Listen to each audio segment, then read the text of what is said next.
ناظرین، لاہور شہر اس حوالے سے منفرد ہے کہ یہاں تاریخ و ثقافت کے بیش بہا خزانے آج بھی مدفن ہیں۔ وقت کی گرد نے انہیں دھندلا دیا ہے۔ ایسا ہی ایک گمشدہ خزانہ ضلع کچہری کے قریب واقع گورنمنٹ سول لائن کالج کے احاطے میں بھی موجود ہے، جس کی اگر مناسب دیکھ بھال نہ کی گئی تو یہ بھی جلد یا بدیر انسانی آنکھوں سے اوجھل ہو جائے گا۔ یقیناً زندہ قومیں مذہبی تعصب سے بلند ہو کر اپنے تاریخی ورثوں کی حفاظت کرتی ہیں تاکہ آنے والی نسلیں اپنی تاریخ سے روشناس رہیں۔ تاہم یہاں معاملہ کچھ اور ہی ہے۔ ناظرین، اس سے قبل کہ ہم مزید تفصیلات بتائیں، بیل کے بٹن کو دبائیں اور ہمارے چینل کو سبسکرائب کریں تاکہ بروقت ہماری فوٹیجز اور ویڈیوز آپ کو ملتی رہیں۔ ناظرین، یہ تاریخی ورثہ جو وقت، حالات اور موسم کی سختیوں سے شکست و ریخت کا شکار ہے، اس کا تعلق پنجاب پر لگ بھگ نصف صدی تک حکمران رہنے والے سکھ راجہ مہاراجہ رنجیت سنگھ سے ہے۔ اسے دیکھ کر جہاں انسانی عروج و زوال کی حقیقت کا ادراک ہوتا ہے تو وہیں اقتدار کی غلام گردشوں میں چلنے والی سازشوں اور ریشہ دوانیوں کا بھی گہرا احساس ہوتا ہے۔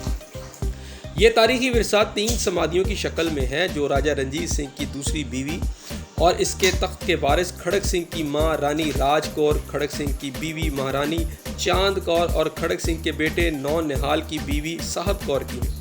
ان سمادھیوں میں تینوں خواتین کی آخری رسومات ادا کی گئیں۔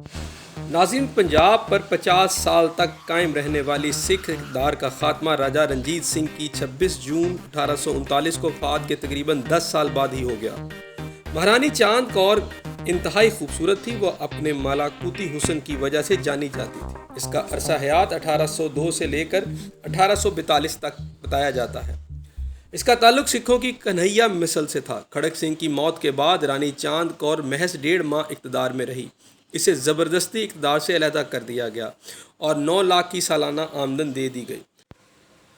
تاہم اس نے اقتدار پر دعویٰ برقرار رکھا اور یہ کہا کہ اس کے بیٹے نو نہال سنگھ، جو جوانی میں ہی دار عدم سدھار چکا تھا، کی بیوہ صاحب کور حاملہ ہے اور وہ جس بچے کو جنم دے گی یا دینے جا رہی ہے وہی تخت کا وارث بنے گا۔ تاہم اسے اس وقت اپنے دعوے سے دستبردار ہونا پڑا اور سخت مایوسی کا سامنا کرنا پڑا جب اس کی بہو نے ایک مردہ بچے کو جنم دیا۔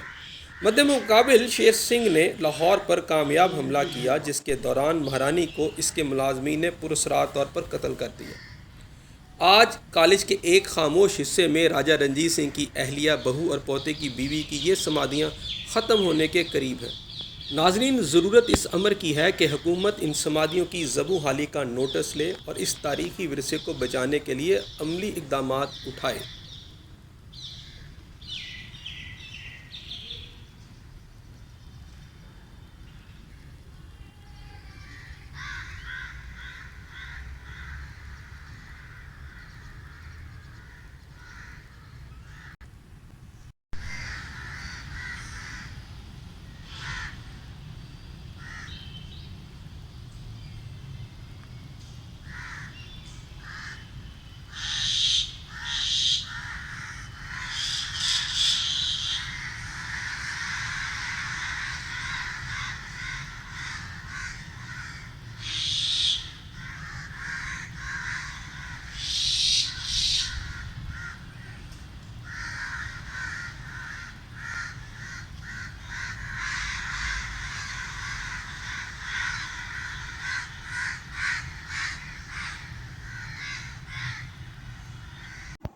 ناظرین، اب ہم آپ کو سمادھی کی عمارت جو ہے اس کے اندر کی صورتحال کیا ہے وہ بھی آپ کو دکھاتے ہیں، اور یہاں پروفیسر اختر حسین سندھو صاحب پرنسپل سول لائن کالج کا بھی شکریہ ادا کرتے ہیں، جن کی خاص توجہ اور محنت کی وجہ سے یہ سمادھیاں جو ہے اپنی زبوں حالی کے باوجود آج بھی برقرار ہے اور وہاں صفائی کا انتظام موجود ہے۔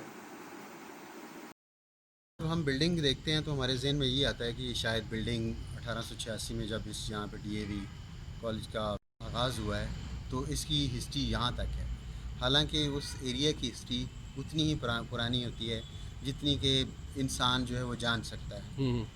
تو یہ جو پورا علاقہ تھا یہ مہاراجہ رنجیت سنگھ کی جو بیوی تھی یا اس کی جو خاندان تھا فیمیل، یہ اس کا باغ تھا، یہ اس کا علاقہ تھا۔ کون سی بیوی؟ یہ اس کی جو بیوی راج کور ہے نا، تو یہ ان کے خاندان کا جو ہے وہ ایک باغ تھا، ان کی ملکیت تھا۔ تو اس کے بعد اسی لحاظ سے جب راج کور ان کی بیوی فوت ہوئی تو ان کو کریمیٹ یہاں پہ کیا گیا، ان کو جلایا یہاں پہ گیا، اور جہاں پہ ان کو کریمیٹ کیا جاتا ہے وہاں پہ ان کی سمادھی بنائی جاتی ہے، یادگار جو ہے وہ وہاں پہ بنائی جاتی ہے۔ تو یہ راج کور مہاراجہ رنجیت سنگھ کی بیوی تھی، اور یہ نکئی خاندان سے تعلق رکھتے، اس کو مائی نکین بھی کہتے تھے، جو ہمارا بہت بڑا خاندان ہے پتوکی سے، یہ ان کے خاندان سے تھی۔ تو ان کا نام راج کور تھا، اور مہاراجہ رنجیت سنگھ کی والدہ کا نام بھی راج کور تھا۔ اچھا، اس میں مسلم ہے، نقئی خاندان تو مسلم ہے، لیکن یہ یہ سکھ بعد میں مسلمان ہیں، ہم جہاں کے جتنے بھی جٹس ہیں وہ سارے وہ پہلے ان کے آباء و اجداد سارے سکھ تھے، جتنے بھی جٹ ہیں۔ تو جتنے بھی راجپوت ہیں ان میں سے بہت زیادہ لوگ جو ہیں وہ ان کے آباء و اجداد سکھ تھے، لیکن موسٹلی جو ہے وہ ہندو تھے۔